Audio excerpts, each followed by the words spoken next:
Ladies and gentlemen, welcome to Heroes of the Storm. It is July 24th, and a new patch for Heroes of the Storm has been brought live on the alpha servers.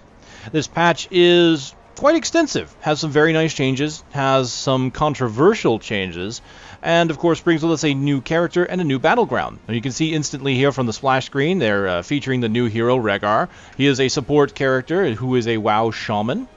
And we have a new battleground in the form of the Garden of Terror. The game now has 5 unique battlegrounds, which is quite nice. I like also that the UI is starting to come along a little more. You can see that the Looking for Party is now part of the background UI rather than a giant overlay that looked fairly ugly. Keep in mind that this will probably change over time as well, especially as they get closer to release. So multiple changes. Let's go over the first one here in the form of progression. All right, we're going to go here into rewards. My character level here is at the top. You may notice that it no longer shows up here on the splash screen. I have to click on my portrait in the upper right-hand corner. As you level, you get certain rewards, and that was true before. Now they've kind of shaken it up a little bit, and you can see that there are more rewards, and there's more ways to get gold. In fact, in general, they have increased the ways to get gold by increasing the gold amounts that you get for certain levels, giving you gold amounts for hero levels, and you get gold for matches now as well. So you can, if you have more time to invest in the game, theoretically get more gold by playing the game over time. Now, what they have done, though, is they've reduced the gold for daily quests. It is now only 200 gold for every daily quest. It used to be 250 for the easy ones, which usually only needed 1 match, and 500 for the ones that took 2 matches, like this, to play 2 support heroes. So you are losing quite a bit of gold in the daily quests. However, you no longer need to do versus mode to do daily quests. You can do these in versus or cooperative. So these are easily done. Now, if you're a player that comes in only to do the dailies, yes, you're going to be losing out on gold over time. So that is one downside to this. If you just come on to do the dailies, even if you come on and just to do the 3 dailies in one match if you want, because that's something I did. I would sometimes wait, let my dailies accumulate, and then I would just do them all at once and get a whole bunch of gold. So that I'm going to get less by doing that, but there are some nights where I sit here and I play for extensive periods of time, and I'm going to get more gold from that. You're going to get, I believe, 10 gold from winning co-op matches. You do not get any gold from losing a co-op. Of course, if you're any good, you probably won't. Well, I shouldn't say that because I've seen some people come close to that. The AI can be good sometimes, and you never know who you're going to have on your party. For versus mode, you're going to get 10 gold for losing, and it should be 40 gold for winning. So as you play over time, you should get more gold that way. You'll also see that the gold that has been awarded for leveling your profile has been increased. So at level 2, you get 1,000 gold. At level 4, you get another 1,000 gold. At level 6, you unlock your daily quests. Now, it used to be at level 8, you unlocked talents for your character. What they used to do was make it so that you had a certain number of talents that you could use when you had a character, and you had to unlock the rest at level 8. And then after that, you had them. They've changed that system. It's now on a per-character basis, and I'll talk about that when I get to the hero progress. It's not something I actually agree with. It's not something I like, but we'll go over that here in a moment. The good news here, though, is at level 8, you do get a new rotation slot, and then at level 10, you get another rotation slot. So you believe you get about a total of 7 heroes, and what they've also done is they've taken Raynor off the permanent rotation. So Raynor is no longer always given. So you do have a good amount of heroes. Once you hit level 10, you're going to have a very nice pool of heroes to pull from if you're playing for free and you haven't bought anybody. So it's not like when you come into the game and you haven't spent any money, you're not going to be wanting for characters. So it's nice to see that they are going to be offering a generous selection of heroes for anyone that's just coming into play. You can see you start to get 2,000 gold at level 12 and 15, and at level 15 you also unlock something called artifacts, which is something else we're going to talk about, and this is the very controversial change. This is the ability to unlock power for a character. Now, before you decide to shut down the video now and say, nope, that's it, I'm done with Heroes of the Storm, please note that this is not for real money. This is only for the in-game currency, so you have to play the game in order to get the power. But there's still parts of the system that I don't like, and things that I think it will destabilize, and we'll talk about that when I get to that section here. So let's just continue on to the additional rewards for now. Levels 20, 25, 30, and 35 will once again give you additional gold. Now this was the way it was before. Every time you level, gain an individual level, you get a certain amount of gold. And that gold would increase as you gained levels. So once you got to level 35, the gold you were getting per level was about 1,500. Now you can see they've brought it up to 3,000. So there's lots of gold to be earned here just by leveling up your profile and getting up to level 40. So lots of gold being given out here. So someone, I'm sure, has gone out and done some math on how long it would take you to get a certain amount of gold, be able to buy some additional heroes. I really haven't done that, but it is nice to see that there is more gold being given through these rewards, and it's nice to know that you can get some through playing the matches now, which I think is a better system, because it used to be you just only got it through leveling and dailies, and when you ran out of levels, you hit maximum level of 40, you weren't getting gold anymore. It was only through dailies. So I knew something kind of had to change there, and I'm glad to see something has. So let's talk about the hero progress. This is another way to get gold, but it's also now a gating system that I don't agree with. Good change here. It used to be that the hero progress, this was called hero quests before. This was where you had to play X number of games as a character in order to level them up, and you would gain experience, right? So if you watch the old hero quest video, you would see level 1 gave you experience, level 2 gave you experience. I'm sorry, levels 2 and 3, because you started at level 1. But level 2 would give you experience, level 3 would give you experience, 4 would give you a character tent, 5 would give you a character tent, 6 would give you all the mount tents, and then 7 would give you a huge amount of experience in the form of, I think it was like 3 million experience. It was a huge chunk of change. Once I actually unlocked that level, I gained like 3 levels when I went from level 38 to 40 in an instant. Alright, so no longer do you have to do it by per number of games, which is great, because the downside of having something like that where you have to play X number of games is that if a game goes long, you're losing out on potential time. I could play 3 games in a half hour if those games go 10 minutes. But what happens if I get a half-hour game or a 40-minute game? I'm losing time there. I'm not going to be getting as much experience, or I'm going to be getting experience, but I'm not going to be getting the unlocks as quickly as I would like. So they've changed it over to an experience system, so now if a game goes long, I'm still compensated for my time, and I can still get lots of experience for my hero's individual level. The rewards, as you can see, there's new ways to get gold in the form of these character levels, but what I don't like is that they've gated your talents. So when you start with a character, you're going to be given 1 ultimate ability or heroic ability, and you're going to be given 2 talents per tier. So anytime I get to, like, say, level 1, level 4, level 16, level 13, I'm going to only have 2 talents to choose from. So my character is limited. When I buy a character and buy them fresh, I am limited in the options I have. I don't like that. Now, I understand gating talents to new players. That's why the whole level 8 thing, I begrudgingly accepted that, right? It was something I had to deal with. As someone that likes options, I had to deal with that until level 8, and then after I got to level 8 on my profile, not on a character, but on my profile, I then no longer had to worry about it. Every hero that I got, every hero that I bought, every hero that would come out, I would have access to their full arsenal. But now, I have to unlock it over time. Now, this is something that works well for, I think, standalone RPGs, maybe something like, say, Diablo, where it's a single-player co-op experience. Something like this, where it's kind of a PvP game, having your options kind of limited to you, especially if you're a veteran of these kind of things, it doesn't feel right. You know there's more there, and you know you're kind of limited, and you could be facing someone else playing the exact same character that doesn't have those limitations, and that could really hinder you. You lose that customization that you would otherwise have. I think this is what the whole try section is for, where you go in and you try a hero. You can try out all their talents. Thankfully, this hasn't limited that. If you want to buy a hero, you can still go to that character and try them out and see everything they have. But when you actually buy them and play them, you have to unlock everything. So at level 2, you will unlock the second heroic ability. So you're going to, for your first match with that character, you will only have 1 heroic ability. You will not be able to choose a different one. You will then unlock 1 talent per tier at level 3, and then an additional talent or all the rest of the talents at level 4. So you have to get level 4 with a particular character in order to unlock their full potential, and you have to do this for every character. That is what I don't agree with.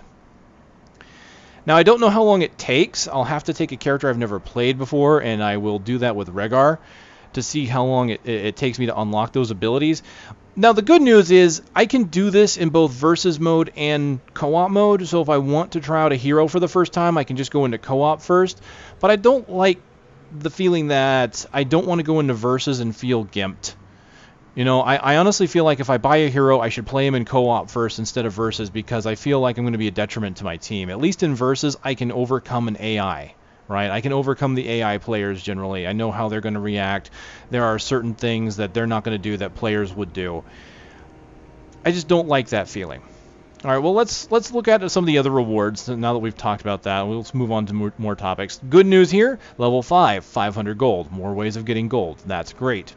We go on to level 6, and this is where you get your portraits. You get a mount variation and a portrait. So they finally combined a different reward here. So Sergeant Hammer, for example, does not use a mount. So since I don't get a mount variation, I can at least get a hero portrait. And that's this up here. If I click here, I can change my portrait. What you'll notice now is that hero portraits are completely locked out. It used to be you could select whoever you wanted. Now you have to unlock the portrait by playing the character. This is your default portrait now.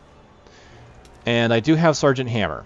Now, the good news is, because I was already using the Witch Doctor's portrait before, I am at least getting to keep it for now, but I can't, if I ever change it, I can't go back. So now you can unlock the portraits for a profile thing. That's a minor thing. But let's face it, mount variations are a minor thing too, so that's not a big deal. Here at level 7, you get the skin variation. Now, this kind of saddens me, because with Sergeant Hammer, I had leveled her up to level 5, and there was only 6 levels before. Now there's these 10 levels, and I've lost my skin variations. I actually liked rolling into a match with different skin colors, and now I have to unlock them again. So that's the downside, but then again, it is an alpha. We kind of expect that. At least it wasn't a character wipe. So you get skin variation 1 at level 7 and skin variation 2 at level 8. So you'll unlock both skin colors with these 2 levels. And then at level 9 you will get the final mount variation. So rather than before where you unlocked all 3 mount colors at one level, now you unlock them one at a time. And anytime that there is a mount unlock, you get a portrait unlock. This will unlock the master portrait. Master portraits are the portraits with the gold border here. These will only really show up on your profile, so I think if someone were to look you up, they could see if you had one of those. So they're only minor flair, nothing that's going to be substantial or something that's really going to show up in a match. And then finally at level 10, they've added what they call master skins.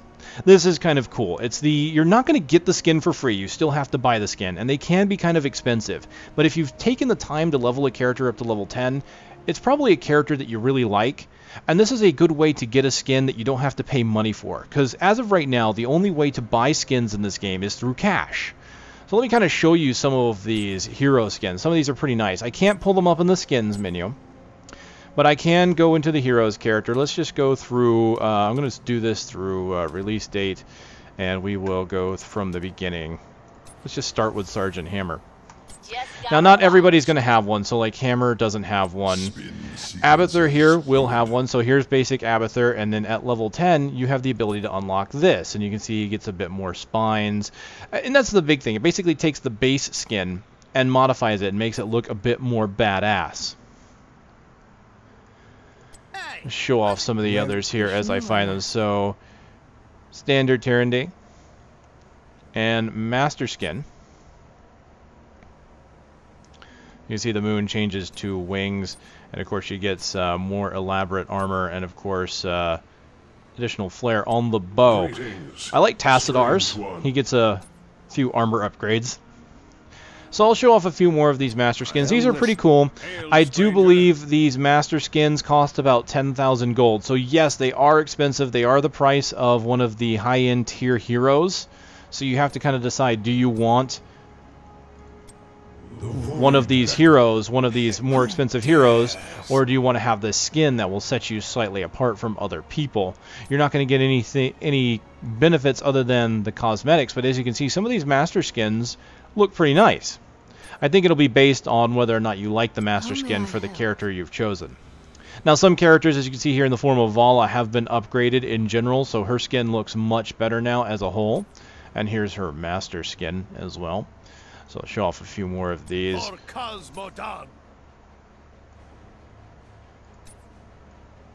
He gets a mohawk of feathers. Nova here. I am the swarm. Lots of spikes. Seems to be a theme, honestly, when I look at the master skins. A lot of them seem to be spikes and armor. Speak, pup. Let's rock. Hail. Kneel before Diablo has been given a visual upgrade, as you might be able to tell here. It took me back for a moment. I looked at him as like, he looks different. I couldn't put my finger on exactly what it was. I had to compare the two. He's definitely bulkier.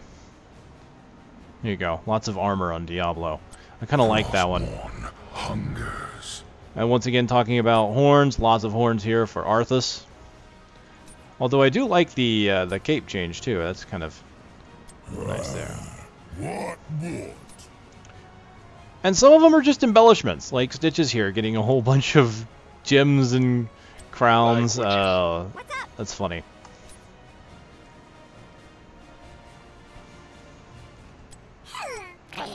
How may I assist you?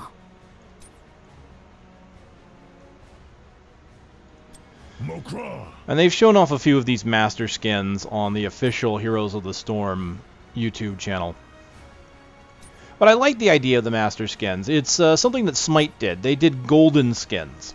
I like the idea of master skins a little better because the golden skins in Smite, some of them were pretty good, actually. Some heroes lended very well to the golden color scheme, but not all of them did. In this case, they can take a character's basic form and upgrade it, make it look more badass. So you're still that basic character, but you look different. You look more important. Now, what they have done is they have given you the ability to buy skins and mounts and things like that from the play menu now, which is kind of nice. So if I went in here and say, hey, it's like, man, I really want to play Diablo. I want to unlock this. I'm going to go to the hero info and I can see, okay, I can buy him for either my gold or my cash. Another nice change here is from the bottom, you can also look over abilities like before. Then you can go over the ultimates and see which one is which, right? They basically section it out for you to show you what your abilities are, what your heroics are, and you can even see your talents. It used to be from this screen you couldn't view the talents, which is a very nice change. I always liked that I could see the abilities because if I ever was going to play a hero, I haven't played them in some time, as I'm loading the match, I would pull this up to take a look at their abilities so I knew what I was getting into. But I couldn't plan a build ahead of time, so now I can. I can look over this and see what all the abilities are before I get into a match without having to go into the character's purchase screen. You can do the same with mounts, so I can click on the mounts button and I can buy them instantly, and I can do the same with skins. And as you can see here with the heroic skins, they are 10,000 gold for each one. And you have to get level 10 to unlock it. And they do have their own skin variations. Huh, that one was kind of black, kind of nice. Now you can't rotate it here. You'd have to go into the purchase menu in order to do that. But it's really nice to see that they've done that. I mean, it's an obvious thing that they would want to do because it makes it easier for people to spend money on their game. But let's face it, from a player's perspective, it's always nice to have that option to be like, oh man, I don't want to have to leave this and go back somewhere else if I want to just buy a mount now. It does lend itself to more impulse purchases as well. So there is that. Now let's talk about the controversial section of this, and the section that I'm not really happy about. This, okay. This may not be as bad as I make it out to be. You can now buy power for your character, but you can't buy it with real money. You have to do it with gold. At level, what was it? It was 15, I believe. If I go to my profile, we go to rewards. Yeah, level 15, you unlock these things called artifacts. The first artifact is free. That's this one right here. You see these 3 slots? You have 3 different artifacts, and they're of 3 different types. There are gems, as you can see here, amethyst, topaz, sapphire. There are relics, and there are trinkets. You can choose any 3 that you want, but you can only have 1 of each type. So I can't have 3 gems. I can have 1 gem, 1 relic, 1 trinket. You purchase these to make modifications to your character to supposedly specialize your character. And because of these, they've shuffled talents around quite a bit. I mean, in fact, this patch is the reason why it's very difficult to do videos for characters for an alpha or beta, because characters have been shifted around so much this patch. In fact, Murphy just got a huge nerf, and I'm going to have to go over, how he's different on a subsequent video. And some of these changes here have modified talents. Like there used to be Path of the Wizard that would give you mana per level as you increase in level, and it would make it so that support characters were able to use their spells more often than those that weren't, compared to, say, assassins. So now you have these to do that with. So let's look at the gems. You have things like the Bold Amethyst, increases your maximum health per level. You can see that per level it's 1.5% maximum health. And you might think, oh, that's not too bad. You get to level 10, though, and that is 15% maximum health. For some characters, that's not terrible. But for some characters that are very tanky to begin with, I mean, I'm looking at characters like Diablo. Diablo had to choose between Regeneration Master and Maximum Health, or his, he didn't get the Maximum Health, he has his Souls. So Diablo kind of had to choose between those. Now he can have technically both. He can have more Maximum Health, and he can gain more health with his Souls by doing this, and that makes him even harder to kill. Now, the converse of this is that you can buy things like damaging and healing from abilities, and that gives you up to 10%. It makes sense when you look at the numbers. I mean, 15% health, but only a difference of 10% in damage. It really does kind of work out because damage abilities scale differently, and some of them can do quite a bit. So you're only looking at 10%, 15% at a maximum level. But a difference of 10% in power between two characters can upset the balance a tiny bit. So two characters, like if I do two Sergeant Hammers against each other and they're just both in siege mode and they both start attacking at the same time, theoretically they should end up killing each other at the same exact time. One of them with this talent, or this ruby, or topaz, would be able to win the battle between the two. Now this is abilities. There is one for basic attack damage. That's the ruby here. So that gives you 10% basic attack damage. So it kind of changes the balance there a little bit. So two characters will never quite be the same. But let's face it, when it comes to things like this, there's going to be one best choice for most characters. Certain characters, I know this more from Smite, but I know from Smite there are some characters that are better at auto attack. So you would obviously build items in-game to enhance those auto attacks. Some characters attack fast, so they would do better with lifesteal. Or life over time, percentage of a character's health because they're attacking fast. Some characters like mages in that game would do more damage from abilities. So these would be obvious choices for those. Now in Heroes, it's slightly less obvious. For Sergeant Hammer, basic attacks is a big thing. You're a big siege engine. You do most of your damage from your attacks. Right? Your abilities are nice, but they're more for support, pushing people back, slowing them down, denial of area. You're going to be building a ruby for Sergeant Hammer. Now, an interesting choice might be the difference between ability damage and cooldowns. I mean, that might be something that's interesting, but we're only looking at like 10%, so that is also hard to say. But I do feel like there's just going to be one best choice. There's really nothing compelling about these gems. I do not like things like this is something they've been trying to get away from in World of Warcraft and other games, like even in Diablo. They tried to get away from things that were just going to be small statistical upgrades. Like it used to be you could upgrade abilities in Diablo by putting talent points in, and they didn't feel that was a compelling choice. So they made it so rather than choose that, choose a ability that you like and a version of that ability that you like. And wow, a lot of the talents that they used to give that were just statistical upgrades, they said, no, we're just going to give that to you now, and here's some choices you have that are more for utility. Now, there are some choices like that here in this system, but it's not here in the gems. These are just pure upgrades to stats. So just to look at it, you have maximum health, which goes up to 15. Topaz, which is damage and healing for abilities, that goes up to 10%. You have one that grants shields. This is the Sapphire. This will give you 10% of your maximum health as a shield. And the shield works, I guess, kind of like a Halo. After you stop taking damage for a certain amount of time, you will gain a shield that will protect you. Now, shields versus maximum health is something of an interesting choice. Kind of. Ruby is basic attack damage increase, up to 10%. Diamond for cooldown, up to 10%. And we have a Skyfire Emerald, which increases the speed of basic attacks. So I'd say there's some choices here, but I mean, things like, I'm going to say like Vala, for instance. She's based on attack speed. So giving her basic attack speed increase as well so she can get her hatred stacks up, that seems the logical choice. Sergeant Hammer, basic attack damage seems to be the logical choice. Zagara, ability damage. or cooldown. One of those two probably seems to be the best choice. So as you can see, it just seems like while they're kind of neat, there's not a lot here that's really interesting and compelling to character growth. Now, if we go on to artifacts, there are some choices here. You have increased health regeneration. You have basic attacks restore health, so you basically have life leech. And once again, fast attack characters can really do well from that. The coin, which increases mana regeneration, so this is the talent that support characters used to get. And Worldstone Shard that gives you damage versus minions and towers. Now that's kind of interesting. That one versus a health regen. Some of these are not that bad. The artifacts are probably the most compelling ones, though.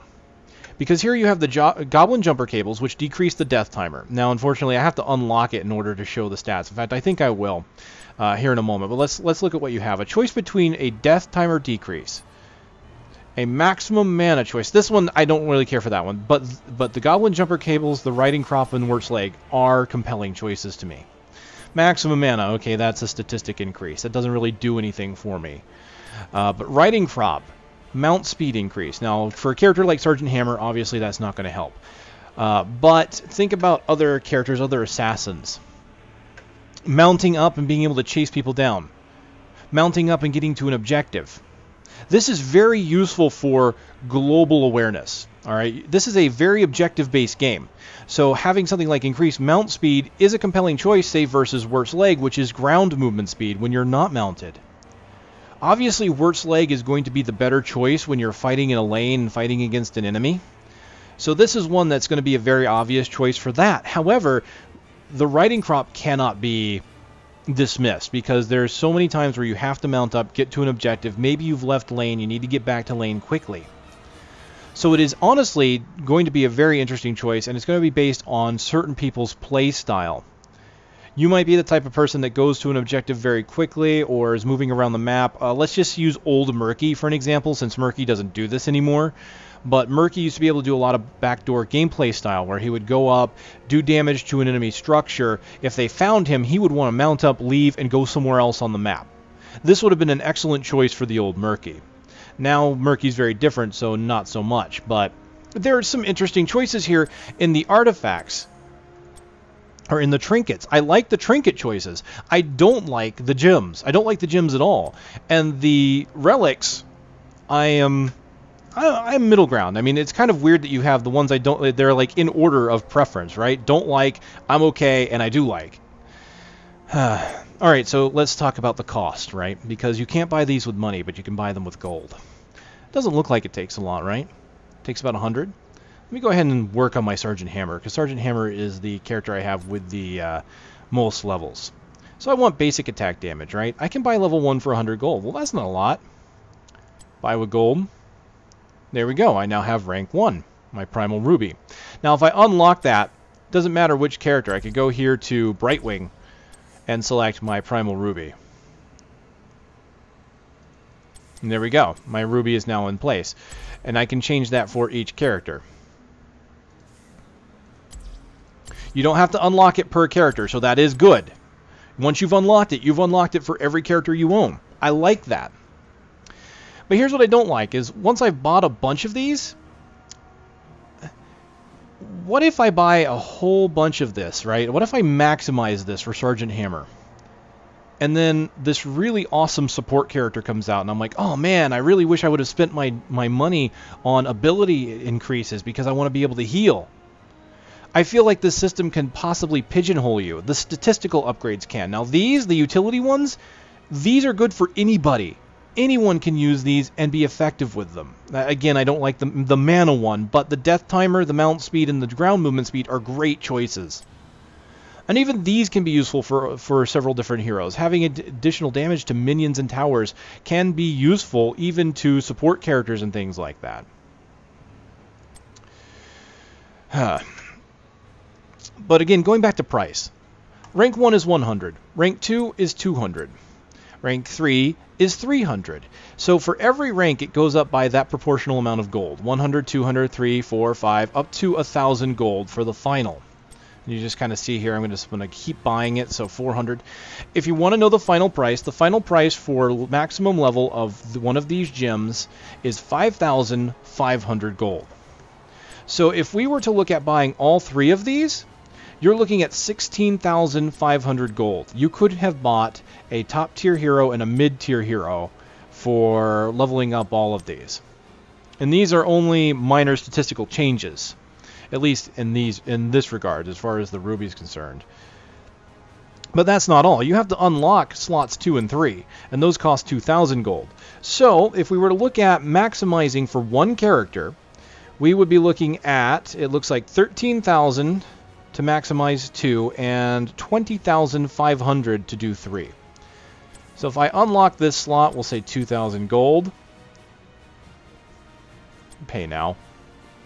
It's interesting that it comes to this screen instead of the way the other one was. So we'll do this for this one as well, another 2,000 gold. So to maximize one character, you're looking at 20,500 gold. And we can now take a look at the differences. So what are the differences? Let's look at the actual stats. Health regeneration goes up to 1% of maximum health as regeneration per second. 10% of basic attack damage healed on hit.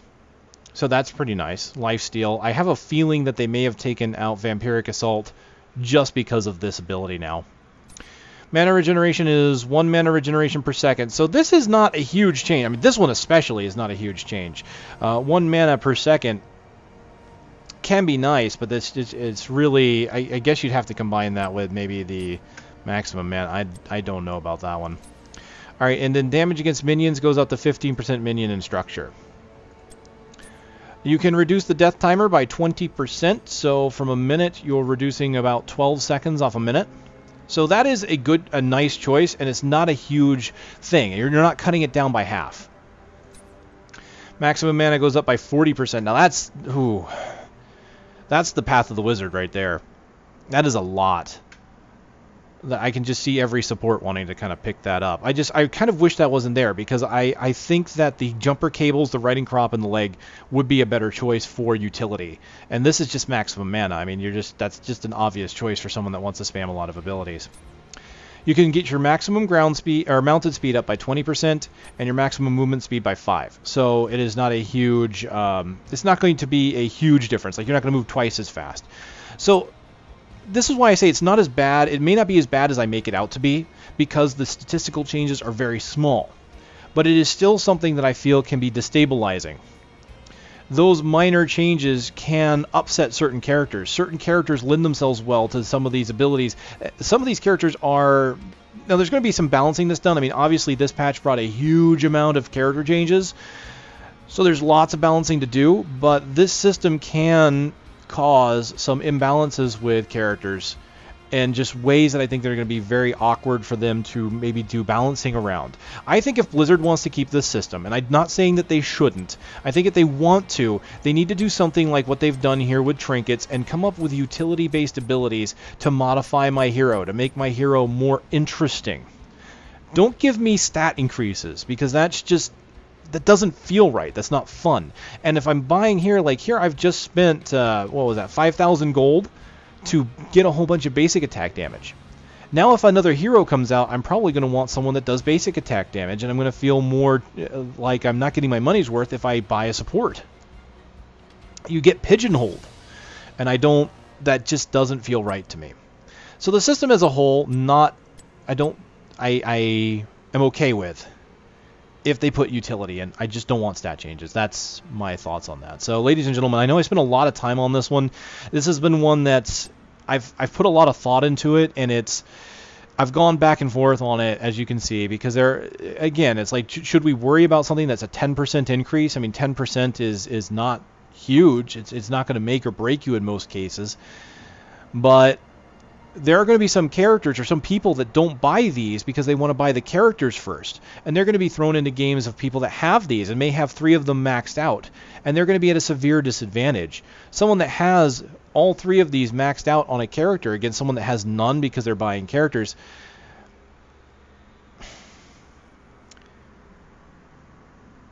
Again, if it wasn't for the raw damage and things like that, these increases, I may not mind it so much. Okay, that's been an update on the patch. What I'll probably do is put together a video for the new map to show it off, maybe in a co-op mode or something like that, as I try out some of these rubies and things like that.